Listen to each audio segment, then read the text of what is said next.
বন্ধুরা, কথা দিচ্ছি সম্পূর্ণ নিরামিষভাবে তৈরি এই নতুন রেসিপি না আগে কখনো বানিয়েছেন আর না তো কখনো খেয়েছেন।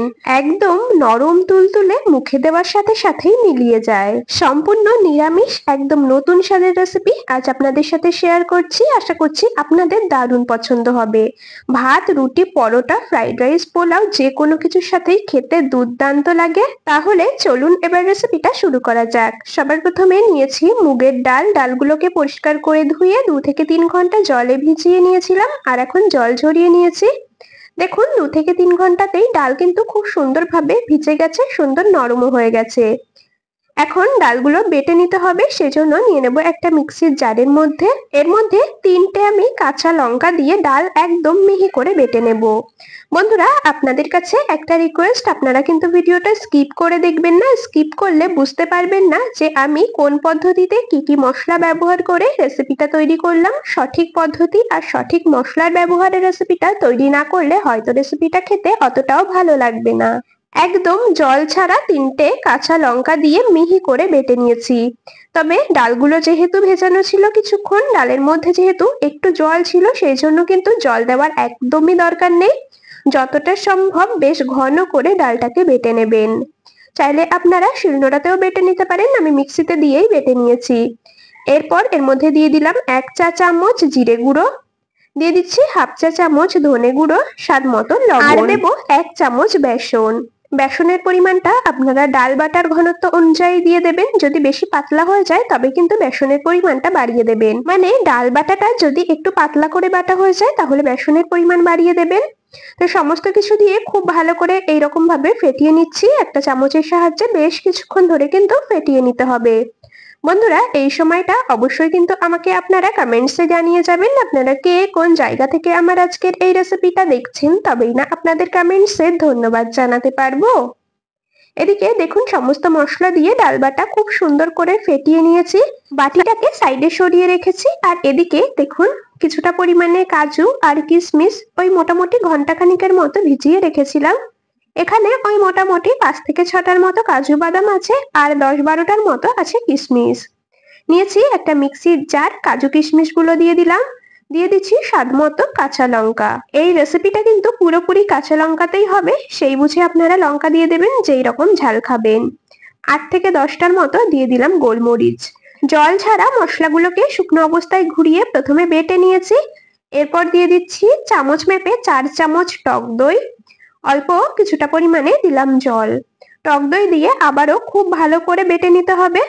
বন্ধুরা, এখানে পোস্ত দানা আপনারা এই সময় দিয়ে দিতে পারেন, তবে আমি ভুলে গিয়েছিলাম, সেই জন্য বেটে নিয়ে এখন দিয়ে দিচ্ছি এর মধ্যে ওই 2 চামচের মতো পোস্ত দানা।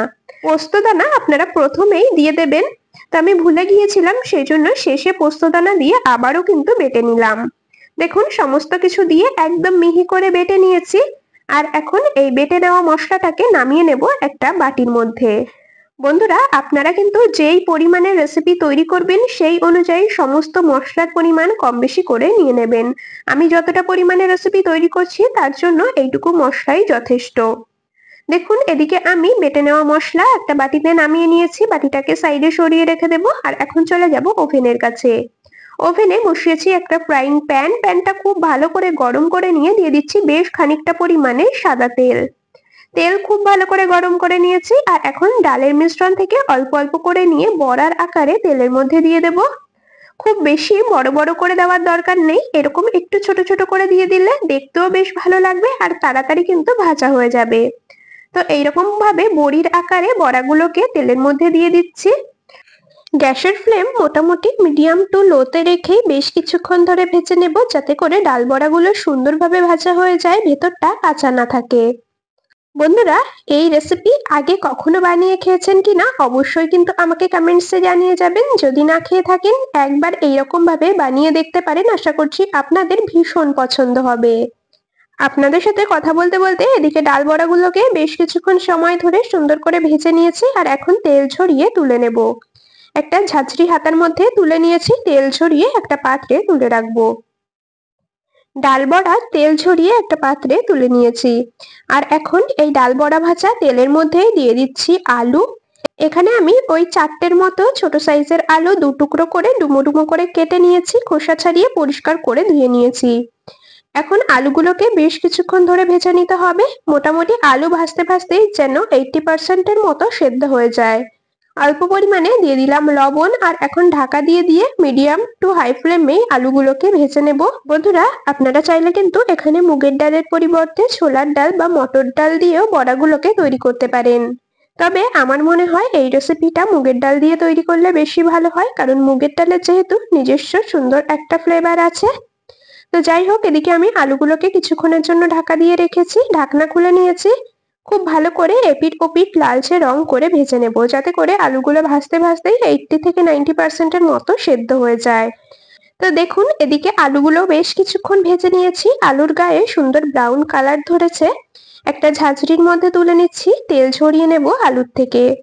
তো সমস্ত আলুগুলোকে একটা ঝাঁঝরি হাতার মধ্যে তুলে নিয়েছি, তেল ঝরিয়ে নিয়েছি, এখন একটা পাত্রে রেখে দেব। ফ্রাইং প্যানের মধ্যে বড়া আর আলু ভাজা যে তেল রয়েছে তার থেকে তেল আমি নামিয়ে রেখেছি, আর যতটা পরিমাণে তেল রেসিপি তৈরিতে লাগবে ততটাই ফ্রাইং প্যানের মধ্যে রেখেছি। তেলটা খুব ভালো করে গরম করে নিয়ে দিয়ে দিলাম ফোড়নে গোটা গরম মশলা, অল্প একটু দিয়েছি জয়িত্রী, আর এইরকম দেখুন ছোট এক টুকরো নিয়েছি জায়ফল। জায়ফলটা একটা গ্রেটারের সাহায্যে গ্রেট করে দিয়ে দিচ্ছি। এই রেসিপিতে ফোড়নে গোটা গরম মশলার সাথে অবশ্যই অল্প একটু জায়ফল আর অল্প একটু জয়িত্রী ব্যবহার করবেন। এদিকে আমি ফোড়নটা হালকা করে একটু নেড়েচেড়ে ভেজে নিয়েছি, এখন দিয়ে দিচ্ছি বেটে রাখা মশলা। মশলার বাটিটাকে ধুয়ে অল্প একটু দিয়ে দেব জল। খুব ভালো করে বেশ কিছুক্ষণ ধরে কষিয়ে নিতে হবে, যতক্ষণ না মশলার কাঁচা গন্ধ যাচ্ছে আর মশলা থেকে সুন্দর তেল ছেড়ে আসছে।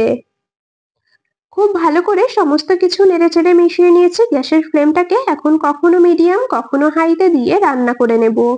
খুব ভালো করে একটু নেড়ে নিয়েছি, এখন দিয়ে দিচ্ছি এর মধ্যে 1 চামচ জিরে গুঁড়ো, আর দিয়ে দিচ্ছি 1 চামচ ধনে গুঁড়ো, 4টের মতো চেরা কাঁচা লঙ্কা দিয়ে দিলাম। আপনারা যেরকম ঝাল খাবেন সেই অনুযায়ী কিন্তু এখানে কাঁচা লঙ্কার পরিমাণ কম বেশি করে দিয়ে নেবেন। গুঁড়ো মশলা চেরা কাঁচা লঙ্কা দিয়ে খুব ভালো করে মিশিয়ে নিয়েছি, মশলা থেকে তেল ছাড়া পর্যন্ত কষিয়ে নেব। বন্ধুরা, দেখতেই পাচ্ছেন মশলা থেকে কিন্তু সুন্দর তেল ছেড়ে এসেছে। এই সময় দিয়ে দিচ্ছি ভেজে রাখা আলুগুলোকে, দিয়ে দেব পরিমাণ মতো লবণ। আলু ভাজার সময় যেহেতু বেশ কিছুটা লবণের ব্যবহার করা হয়েছে, ডাল বড়ার মধ্যেও বেশ খানিকটা লবণের ব্যবহার করা হয়েছে, অবশ্যই সেই কথা মাথায় রেখে কিন্তু এখানে লবণ দিতে হবে। পরিমাণ মতো লবণ দিয়েছি, খুব ভালো করে নেড়েচেড়ে মিশিয়ে নিলাম। মশলা সুন্দর করে কষানো হয়ে গেছে, এখন দিয়ে দিচ্ছি পরিমাণ মতো উষ্ণ গরম জল। জলের পরিমাণটা মোটামুটি একটু বেশিই দিয়েছি, কারণ এর মধ্যে ডাল বড়া যাবে, আর ডাল বড়া কিন্তু অনেকটা পরিমাণে ঝোল টেনে নেয়। তো সেই বুঝে এখানে আপনারা জল দিয়ে দেবেন, যেই রকম গ্রেভি রাখবেন সেই অনুযায়ী। ঝোল দেখুন সুন্দর ফুটে এসেছে, ঢাকা দিয়ে কিছুক্ষণ রান্না করে নেব, ঝোলটা একটু ঘন হয়ে আসা পর্যন্ত, আলুগুলো পুরোপুরি সেদ্ধ হওয়া পর্যন্ত। মোটামুটি 3 থেকে 4 মিনিট গ্যাসের ফ্লেম মিডিয়াম টু হাইতে দিয়ে রান্না করে নিয়েছি। ঝোল আগের থেকে একটু ঘন হয়েছে, আলুগুলোও পুরোপুরি সেদ্ধ হয়ে গেছে। ভেজে রাখা ডালের বড়াগুলোকে এক এক করে এর মধ্যে দিয়ে দিচ্ছি। ডাল বড়াগুলোকে ঝোলের মধ্যে দিয়েছি, এখন হালকা হাতে একটু নেড়েচেড়ে মিশিয়ে নেব। আবারও 2 থেকে 3 মিনিটের মতো আমি হাই ফ্লেমে ঢেকে রাখবো। এতে করে ডাল বড়াগুলো সুন্দর নরম হয়ে ফুলে উঠবে। 2 মিনিটের মতো হাই ফ্লেমে রান্না করে নিয়েছি, আর এখন ঢাকা খুলে নিলাম। ঢাকা দিয়ে 2 মিনিট রান্না করে নেওয়ার পর ঢাকনা খুলে নিয়েছি। এখন এখানে দেখুন বড় চামচের 1 চামচ ড্রাই রোস্ট করে নেওয়া কাসুরি মেথি নিয়েছি। মেথি 2 হাতের মাঝখানে হালকা করে একটু রাফ করে তারপরে দিয়ে দিলাম, এতে করে ফ্লেভারটা দারুণ আসে। ছোট চামচের 1 চামচের মতো দিয়েছি গরম মশলা গুঁড়ো, আর 4 চামচ মেপে 2 চামচ দিয়ে দিলাম ঘি, আর দিয়ে দিচ্ছি 1 চামচ ভাজা গোলমরিচের গুঁড়ো। সমস্ত কিছু টেস্ট ব্যালেন্সের জন্য, আর যেহেতু পুরোপুরি নিরামিষ রেসিপি সেই কারণে 1 চামচ দিয়ে দিলাম চিনি। অনেকটা পরিমাণে টক দইয়ের ব্যবহার করা হয়েছে, অল্প একটু চিনি দিলে টেস্ট ব্যালেন্স হবে আর খেতেও দারুণ লাগবে। সমস্ত মশলা দিয়ে খুব ভালো করে মিশিয়ে নিচ্ছি। এর থেকে কিন্তু আর ঝোল কমাবো না, কারণ গ্রেভিটা ঠান্ডা হওয়ার পরে কিন্তু অনেকটা পরিমাণে ঘন হয়ে যাবে। মশলা দিয়ে শেষে খুব ভালো করে মিশিয়ে নিয়েছি। দেখুন আলুগুলো কিন্তু সুন্দর সেদ্ধ হয়ে গেছে। এখন গ্যাস অফ করে ঢাকা দিয়ে 5 মিনিটের মতো স্ট্যান্ডিং টাইমে রাখবো। এতে করে গরম মশলা কাসুরি মেথি ঘিয়ের যে ফ্লেভারটা সেটা সুন্দরভাবে বড়ার মধ্যে আলুর মধ্যে ঢুকে যাবে। মোটামুটি 5 থেকে 7 মিনিটের মতো ঢাকা দিয়ে স্ট্যান্ডিং টাইমে রেখেছিলাম, আর এখন ঢাকনাটা খুলে নিচ্ছি। দেখুন দেখতে কতটা লোভনীয় লাগছে। আপনাদেরকে একটা বড়া একটু কেটে দেখিয়ে দিচ্ছি, দেখুন কতটা পরিমাণে সফট হয়েছে, একদম মুখে দেওয়ার সাথে সাথেই মিলিয়ে যাবে। ফ্রাইড রাইস, পোলাও, রুটি, পরোটার সাথে খেতে দুর্দান্ত লাগে। একবার এইরকম ভাবে বানিয়ে দেখতে পারেন, আশা করছি আপনাদেরও ভীষণ ভালো লাগবে। আমাদের আজকের এই ইউনিক রেসিপিটা আপনাদের কেমন লাগলো অবশ্যই কমেন্টসে জানিয়ে যাবেন। যদি ভালো লেগে থাকে ভিডিওটিতে একটি লাইক আর বন্ধুদের মধ্যে অনেক অনেক শেয়ার করে দেওয়ার অনুরোধ রইল। আর চ্যানেলে নতুন বন্ধু হয়ে থাকলে অবশ্যই সাবস্ক্রাইব করে রাখবেন এইরকম আরো দারুণ দারুণ রেসিপির আপডেট সবার আগে পাওয়ার জন্য।